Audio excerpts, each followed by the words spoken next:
Hello, class ninth. Today we will start first chapter of NCERT book and that is number system, right? अच्छा, number system पढ़ने से पहले हम लोग अपने जो बेसिक नंबर सिस्टम के बारे में एक्चुअली वो आप लोग पढ़ चुके हो वैसे तो जूनियर क्लासेस में, बट फिर भी मैं आपको एक क्विक रिवीजन उन सब की दे देता हूँ। नंबर सिस्टम्स में सबसे पहले आपके सामने आता है natural numbers. Natural numbers actually में आप लोग अच्छे से जानते हो नेचुरल नंबर्स के बारे में, बट फिर भी मैं एक छोटी सी डेफिनेशन काइंड ऑफ बता देता हूँ और उसको समझा देता हूँ कि होता क्या है। Counting numbers, the counting numbers 1 2 3 4 5 dash dash are called natural numbers,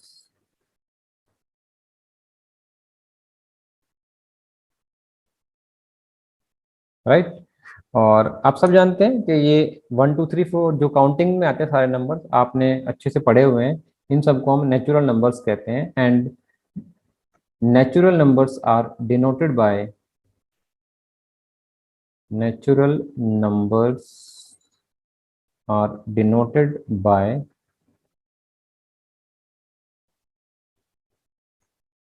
capital N और this set of natural numbers is like, इसको लिखने के लिए हम क्या यूज करते हैं, एक करली ब्रैकेट लगाते हैं एंड 1 2 3 4 5 6 एंड डैश डैश। इनकी कोई लिमिटेशन नहीं होती और हम इनको बोलते हैं कि 1 से लेके ये इन्फिनिटी तक इस पैटर्न में 1 2 3 4 5 6 etc. are called the natural numbers, right? The second one come to whole numbers. ये भी आप पढ़ चुके हो अच्छे से होल नंबर्स क्या होते हैं, बट फिर भी एक बार आपको मैं बता देता हूं। when zero when zero is included with set of natural numbers,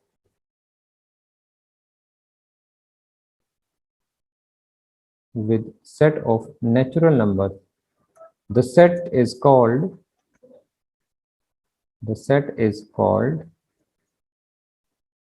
whole numbers. देखो कितनी इजी सी डेफिनेशन है। हमने क्या किया इस केस में, जो सेट ऑफ नेचुरल नंबर था उसमें हमने सिर्फ जीरो को इंक्लूड कर दिया, यानी कि अब नंबर जो स्टार्ट होंगे जीरो से लेके 0 1 2 3 4 up to dash dash dash. तो सेट ऑफ नेचुरल नंबर्स में मैंने क्या लिखा है, सेट ऑफ नेचुरल नंबर्स में सिर्फ मैंने जीरो को और इंक्लूड कर दिया उसमें, यानी कि होल नंबर जो है वो जीरो से स्टार्ट होंगे। तो all the natural numbers including with zero is called the whole numbers and denoted by W. whole numbers को W से शो करते हैं। अब आप इसमें छोटा सा क्वेश्चन बना सकते हो, अगर वो पूछे कि क्या all the natural numbers are whole numbers, yes, क्योंकि हमने यहाँ पर देखो 1 2 3 4 भी इसमें सारे नंबर सारे नेचुरल नंबर, तो सारे नेचुरल नंबर होल नंबर्स हैं। दूसरा क्वेश्चन ये बना सकता है कि क्या सारे होल नंबर्स नेचुरल नंबर्स हैं, नहीं, आपका आंसर फॉल्स होगा। सारे होल नंबर्स नेचुरल नंबर्स नहीं है, क्योंकि जीरो एक होल नंबर है but it is not a natural number. तो यानी कि जीरो एक ऐसा नंबर हो गया जो होल नंबर की काउंटिंग में आएगा बट नेचुरल नंबर्स की काउंटिंग में नहीं आएगा। So all the natural numbers are whole numbers but all whole numbers are not natural numbers. Next come to integers.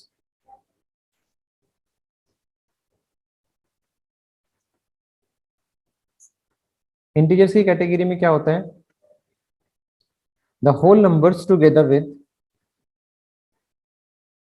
the whole numbers together with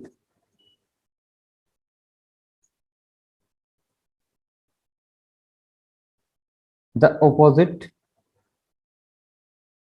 together with the opposite of the counting numbers यहाँ पर counting numbers का मतलब natural number से होता है। Counting numbers is called integers.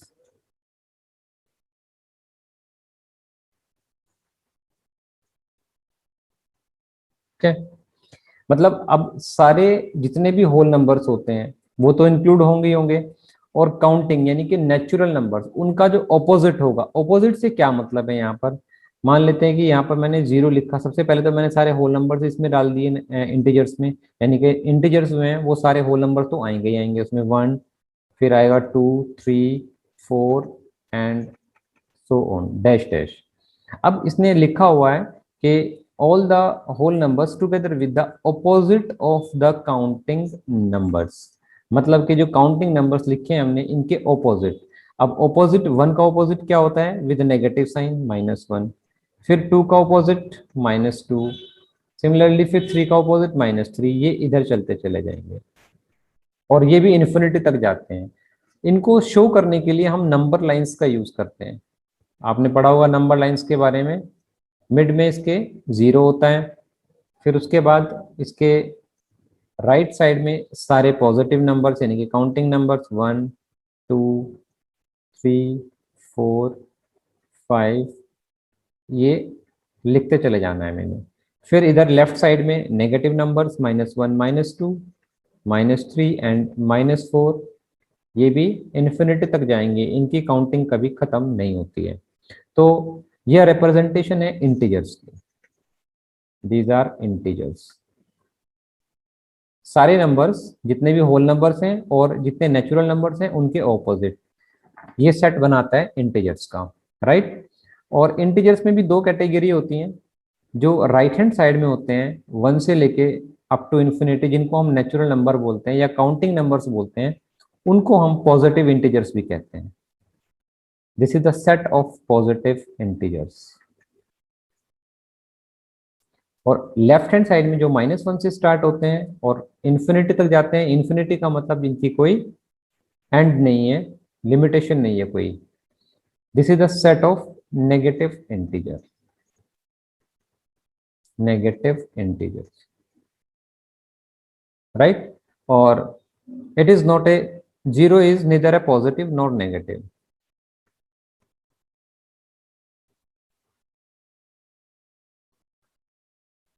ये किसी की काउंटिंग में मतलब कि ना तो उसको पॉजिटिव बोला जाता है और ना इसको नेगेटिव बोला जाता है, right.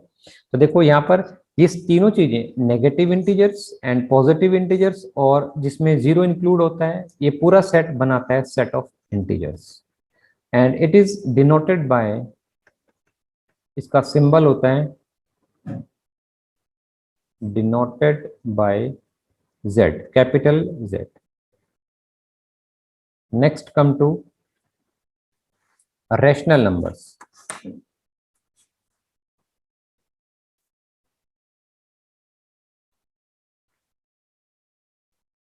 Rational numbers,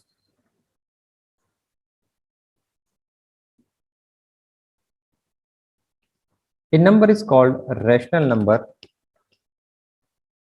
a number is called a rational number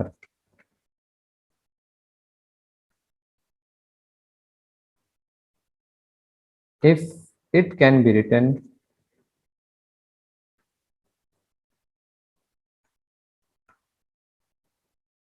in the form of p divided by q, where p and q are integers and q cannot be zero। इसका क्या सेंस है, इस इन sentences का, इस sentence का rational number क्या होते हैं, जो p अपॉन q की फॉर्म में लिखे जाते हैं। फॉर एग्जांपल मैंने यहाँ पर 3/7 लिख दिया, देखो यहाँ पर ये नंबर जो है डिनोमिनेटर, इसके न्यूमिनेटर में 5 है, यानी कि p अगर इसको कंपेयर करूं मैं तो p मैंने यहाँ पर 3 लिखा है और डिनोमिनेटर में इसके 7 है, यानी कि q हमने यहाँ पर 7 लिख दिया। और 3 भी एक इंटीजर है और 7 भी एक इंटीजर है, राइट। और कंडीशन ये होनी चाहिए कि जो डिनोमिनेटर वाला पार्ट है यानी कि Q can not be zero, zero के अलावा आप इसको कुछ भी ले सकते हो, कोई भी इंटीजर ले सकते हैं यहाँ पर, यानी कि यहाँ पर तो 7 है, सो इट इज और रैशनल नंबर 3/7। अपने मन से आप कोई भी दो इंटीजर उठाओ, एक को न्यूमिनेटर में रख दो और एक को डिनोमिनेटर में रख दो, you will get a rational number like -5/2। देखो यहाँ पे इंटीजर, यहाँ पर भी इंटीजर, एंड p/q की फॉर्म आ गई, ये एक रैशनल नंबर हो गया। कोई भी लिख सकते हो आप, 7/6 rational number, all are these rational numbers. अब छोटा सा एक सवाल आता है कि मैं लिखता हूँ नंबर है 2, 2 क्या एक रैशनल नंबर होगा? हम ट्राई करते हैं इसको p/q की फॉर्म में बनाने की। देखो 2, इसका न्यूमिनेटर तो हमारे पास है, तो डिनोमिनेटर भी मैं इजीली इसका बना सकता हूँ अगर इसको 1 से डिवाइड कर दूं, क्योंकि कोई भी नंबर अगर 1 से डिवाइड किया जाता है तो आंसर उसका फिर से वही रहता है, 2 ही रहेगा। अब ये देखो p/q की फॉर्म तो आ गई, क्योंकि इसमें p जो है q, p की वैल्यू 2 हो गई और q इसमें 1 हो गया, दोनों इंटीजर भी हैं और 2 भी एक इंटीजर है और 1 भी एक इंटीजर है, तो p/q की फॉर्म में लिख दिया और दोनों इंटीजर हो गए, इसका मतलब 2 भी एक रैशनल नंबर की कैटेगरी में आएगा, राइट। तो ये बात आपको ध्यान रखनी है। और इसको दिखाने के लिए हम नंबर लाइन पर क्या करते हैं, कैसे शो करते हैं, छोटा सा एग्जांपल देके बताता हूँ आपको। Like it is 0 1 2 3 4 -1 -2 -3 -4 up to यहाँ पर कहीं तक भी जा सकते हैं ये नंबर। देखो जैसे कि मैं एक नंबर लेता हूँ 1 और 2, दो नंबर कंसीडर किए मैंने 1 और 2, इनके बीच में देखते हैं कि कोई रैशनल नंबर आता है कि नहीं आता। अब रैशनल नंबर कैसे होते हैं भाई, वो p/q की फॉर्म में लिखे जाते हैं, सही है। तो यहाँ पर वो नंबर्स कैसे रिप्रेजेंट होंगे, कहाँ दिख रहे होंगे वो नंबर? लाइक ये अगर 1 है, 1 और 2 के बीच में मैं मान लेता हूँ कि कोई भी एक नंबर है, लाइक इट इज 1.1, 1 से आगे एक नंबर आता है, आपने डेसिमल वाले नंबर्स पढ़े होंगे 1.1, तो वो 1 से तो बड़ा होगा, यानी कि यहाँ कहीं मैं इसको मार्क कर सकता हूँ 1.1, और 2 से वो छोटा होगा, और 1.1 को मैं 11/10 की फॉर्म में लिख सकता हूँ, यानी कि एक नंबर इसके बीच में 11/10 आ गया। देखो ये एक रैशनल नंबर है, क्योंकि 11 एक इंटीजर है और 10 भी एक इंटीजर है, और ये p/q की फॉर्म में लिखा गया है, तो 11/10 इसमें 1 और 2 के बीच में एक रैशनल नंबर आ गया। इस तरह से आप मुझे आंसर दे सकते हो कि 1.1 है, 1.2 भी लिख सकते हो, 1.111 भी लिख सकते हो, 1.223, जो आपके मन में आए आप यहाँ पर वो नंबर पुट कर सकते हो। तो ये सारे रैशनल नंबर्स आएंगे, क्योंकि अगर आपने 1.3 लिख दिया लेट, तो 1.3 को आप 13/10 की फॉर्म में भी लिख सकते हो, तो this is an integer number, sorry it is a rational number. तो आपने देखा कि 1 और 2 के बीच में आपने बहुत सारे रैशनल नंबर प्लेस कर सकते हो, ऐसे ही 2 और 3 के बीच में कर सकते हो। कोई भी दो नंबर्स उठाओ, कोई भी दो इंटीजर्स उठाओ, उसके बीच में आप बहुत सारे इंटीजर्स पुट कर सकते हो, यानी कि उनकी कोई काउंटिंग खत्म नहीं होगी कभी भी। तो ये रैशनल नंबर्स नंबर लाइन पर रिप्रेजेंट करने का तरीका है। इसमें छोटा सा एक नोट है, आप वो लिख सकते हो कि देयर आर infinite numbers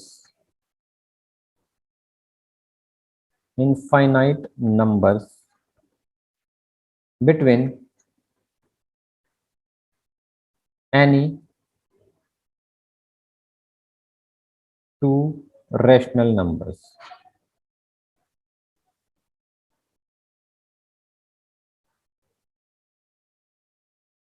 ठीक है, ये अभी मैंने बताया कि आपको दो इंटीजर्स के बीच में कैसे रिप्रेजेंट करना है, पर एक आगे हम सीखेंगे कि जो रैशनल नंबर्स होते हैं उनके बीच में भी कोई भी दो रैशनल नंबर अगर आप उठाओ, उनके बीच में भी इनफाइनाइट नंबर हो सकते हैं। ये चीज हम आगे क्वेश्चन से सॉल्व करेंगे, देखेंगे कि कैसे हम निकालते हैं नंबर्स को। ओके, आई होप कि आप लोगों को इनका बेसिक कॉन्सेप्ट नंबर्स के बारे में अच्छे से पता चल गया होगा। इन पे बेस्ड हम कुछ क्वेश्चंस करेंगे, तब थोड़ा सा और क्लियरेंस आ जाएगी आप। Okay, thank you very much to all of you.